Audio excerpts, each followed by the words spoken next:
You know, John, What's up, Reg? I know the nigga needs some money right now. That's really none of my concern, man. Ask him this question. Did they knock on your doors and you lawyered up on them and told them you don't want to talk anymore? You going to speak to a lawyer? The real question is, why does that matter? John, I can't do it. I'm not going to do it. You can call that nigga, text him, and offer him some money. It's a one, and then your vote probably be one to do it because you just say, hey, let's put stuff out. First of all, bro, you got me all the way fucking twisted. I'm not giving no rat ass nigga nothing. Period. Both of you niggas is funny. And to be honest, I feel like both of y'all is in cahoots. Do y'all want to do an interview over here with Keefe D? Because I'm going to ask some questions about being in the car. So he ain't going to want to do it with me. About did they get some shots fired at them? And was a return shot by a bunch of them? Why did he say that the windshield of the car behind him or the van window got shot out? Why did he make that statement? He did backtrack the stuff about the boy from BMF, Michi, because they must have got on his head. But I'm going to ask those questions about your line about being in Club 662 parking lot, which we know wasn't true. Yo, Reggie, I've been agreeing with you about that shit from the beginning. I've been said, Keefe D, Orlando, that whole story, that nigga was lying. I said that from the motherfucking jump. So now you want to corroborate the story because that nigga alleged fucking with your wife. But before, your position was, I agree with everything that Greg Caden said. That's what you said at least 50 times, nigga. So now you changing your fucking story. You weirdo.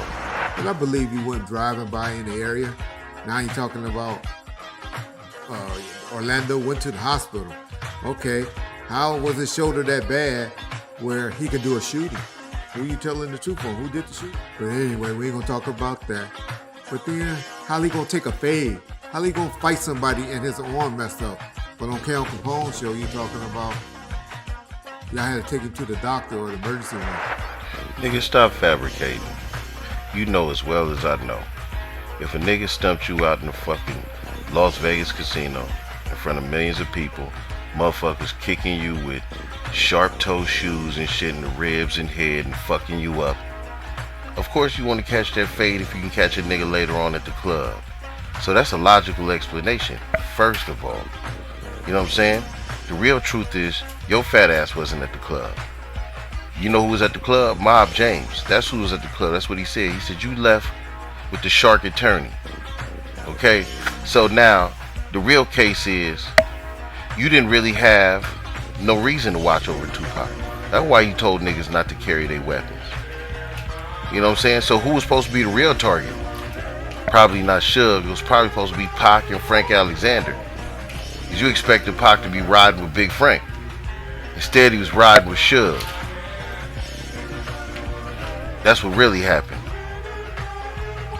And then, when Michael Moore reported that he heard "got him" come over your walkie-talkie and shit, yeah, y'all know who the target was.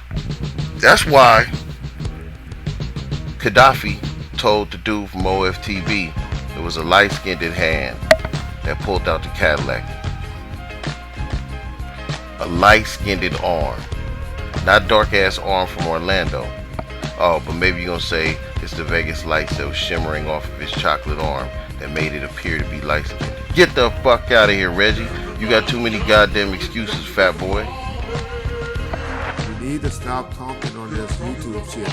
I can talk. I can do all this. Because Reggie is not guilty on any of those crimes. Reggie had no involvement, no matter what the conspirators and brainwash some of y'all here too. And I done passed the lie detector test. Reggie, you're lying. You're stuttering. Lie, nigga. On the Biggie Small matter, and I done on the Keefe D thing.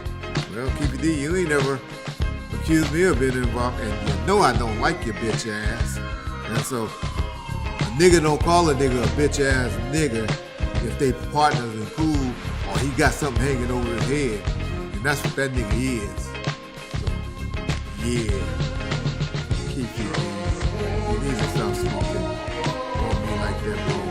I can expose you. I'll help those motherfuckers get you. Because I done listened to all your interviews. I'm sure they haven't. But I can point them in the direction of all your lives. Leave Reggie right now. Yo, Reggie, I knew you was crazier than a bag of bricks, but when a man starts talking in third person, and I know he used to be law enforcement, that's when I get a little shook. Go ahead and stay whatever you gotta stay, man. I'm out. Keefe D, leave Reggie Wright alone. You shouldn't make jokes about Reggie Wright. Why do most other niggas don't make jokes and fuck with Reggie Wright? They hear this stuff. They hear Reggie talking. Reggie been talking for 3 or 4 years. Everything I do get views. Not crazy views, but views. So niggas hear about the things that Reggie's saying. But you the only nigga want to clown Reggie. Okay. Keep it up, Keith. Davis. Right here.